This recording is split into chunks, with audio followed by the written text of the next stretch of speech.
could care less. That's not a bad thing. It's just something you use, like, you're being cinematic. Yeah, I know. It was either that or my phone. So, can you look in the camera? Okay. Look in the camera.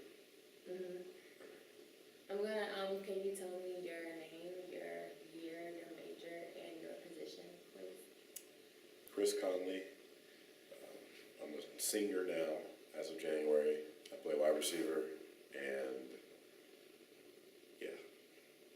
What's your major? Major. Magazine journalism. So when you decided to come to UGA, was magazine journalism something you always wanted to major in? No. What was it Am initially? I speaking to you or speaking to the camera? Huh? Am I speaking to you or the camera? Okay. It's a little hard when it's over there. There we go. I know you do like video stuff, so you're probably like critiquing me like crazy. No, this is, there we go. It doesn't have to be right in front of your face, but close. There we go. Okay. Now let's start over. Your name, your major, your year, and the position you play on the team.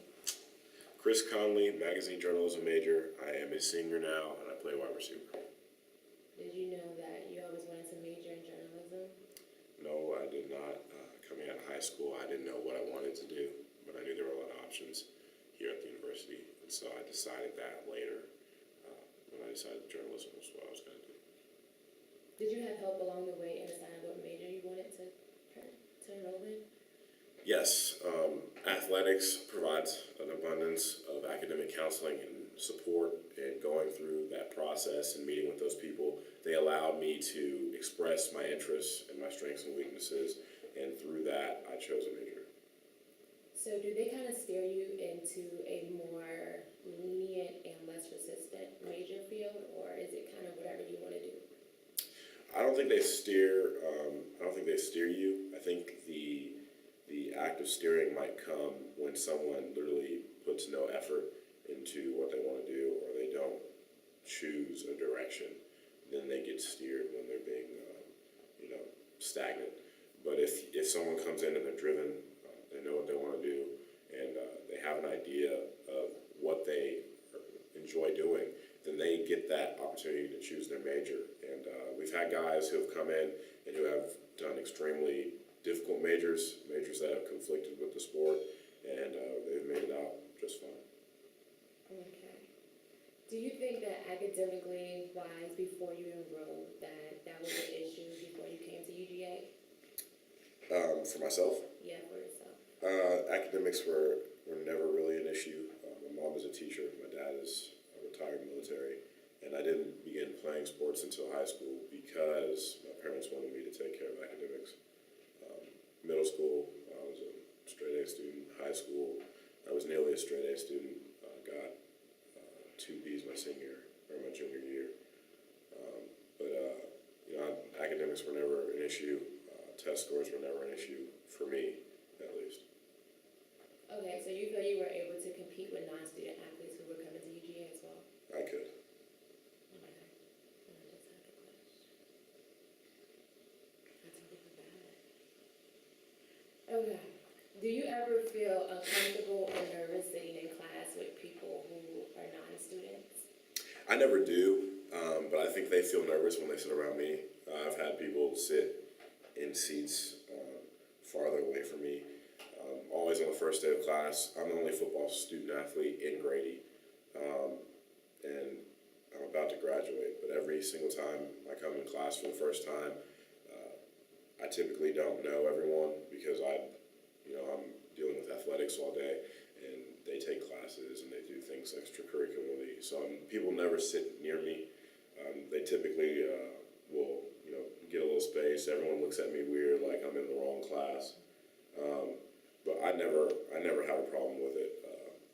I'm a very gregarious person, and I have fun meeting people and working with people, but they don't necessarily want to do that with me all the time.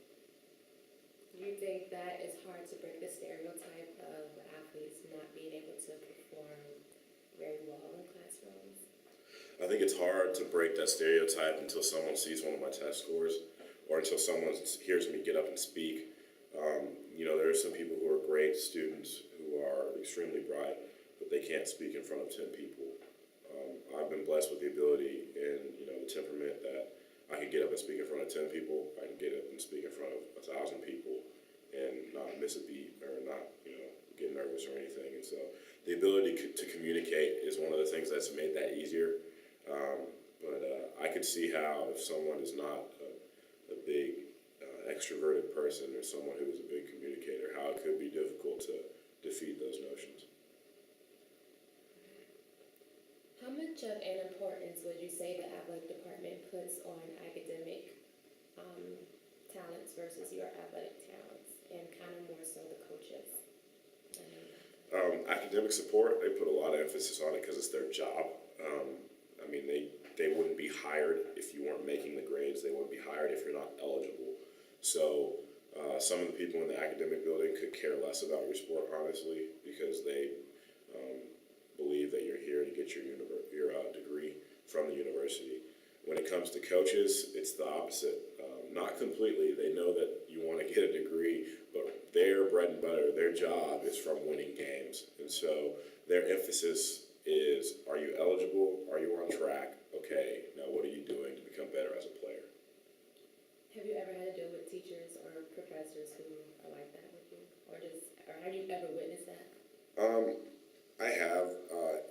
Luckily, I've been fortunate enough to have a majority of teachers who understand what athletes go through and have been sympathetic to that. Not made it easier on us, but understood what we were doing and what we were trying to accomplish.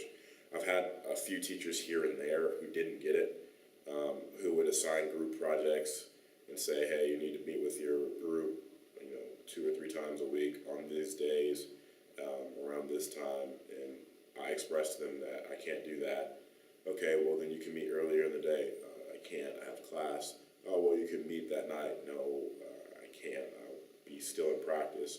Well, you can meet on the weekend. I'll be gone for a game. There are instances where that happens, and it's frustrating. And I think some of those teachers, the ones who understand are great, but the ones who don't understand sometimes feel like you're just trying to get out of something and because you're an athlete, and they don't realize the time constraints that you have. Is the transition easy between being an athlete and student? Do you dedicate more time to one thing versus the other? I definitely feel like at some point in your career you have to dedicate more time to one or the other, especially early in your career.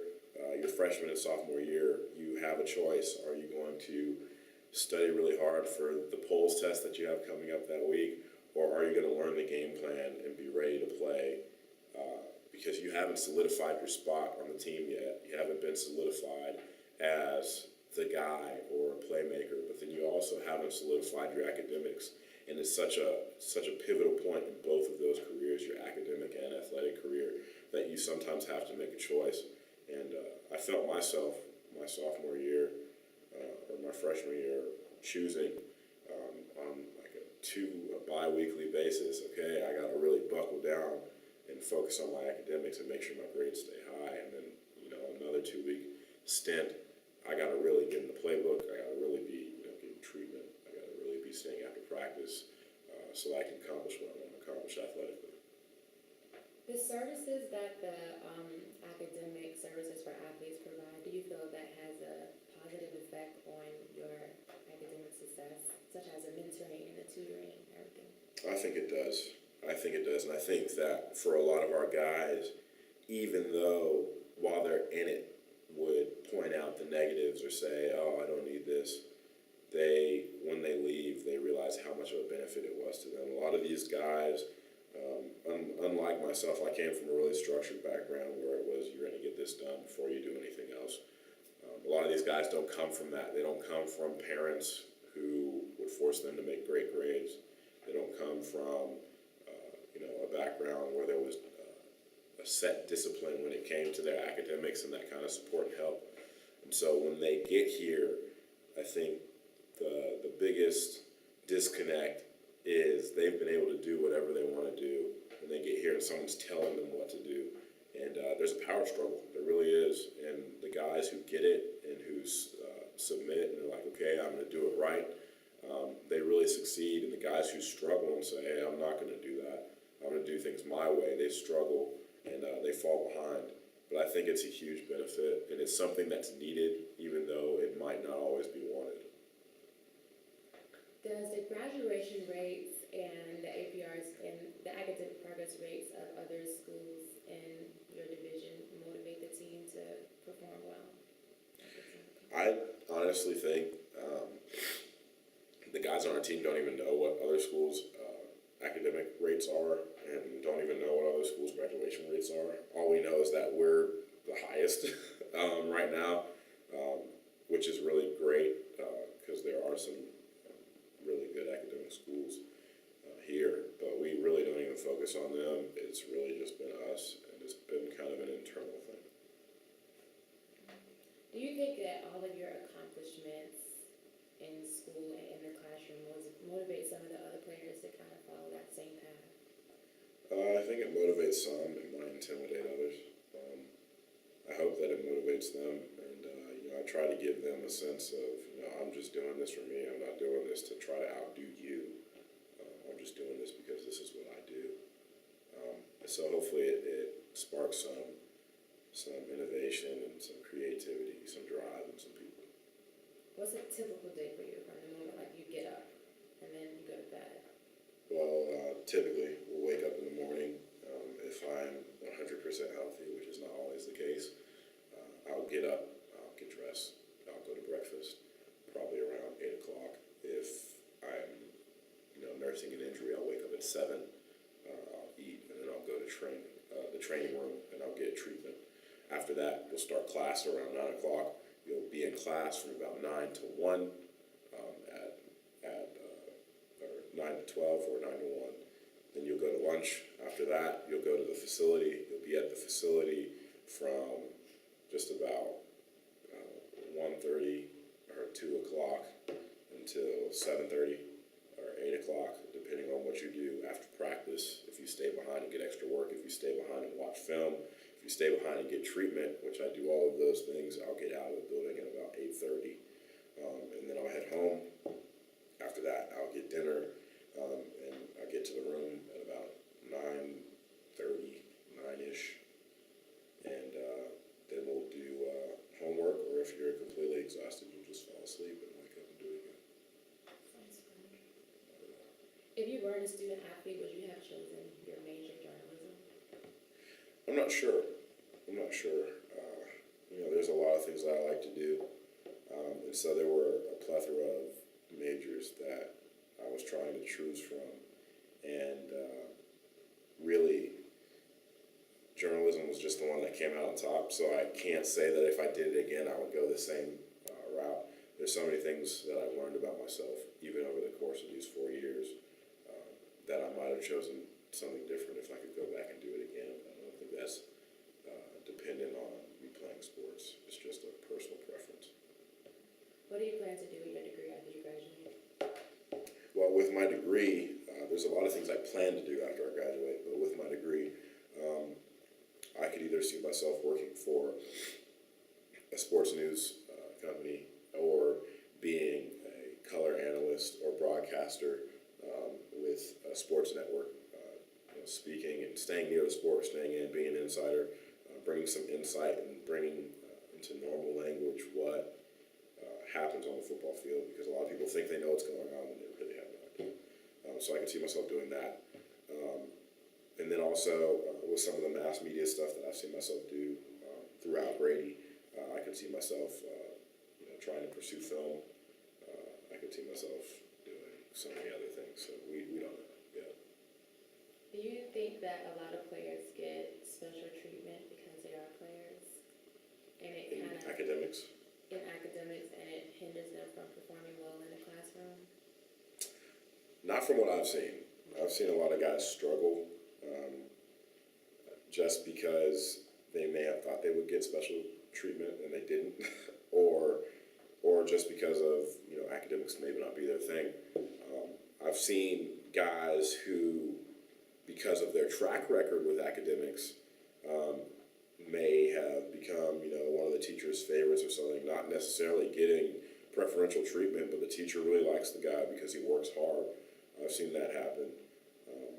That's not necessarily have I seen, you know, a teacher been like, oh, well, you know, the athletes, y'all can leave, or you guys don't have to do this project, or something. It's more of a, if a teacher understands what an athlete goes through, they make sure to spend extra time explaining something. They make sure that they give ample time for projects to be done, and they try to, you know, incorporate those athletes into the rest of the class so they can work with other people.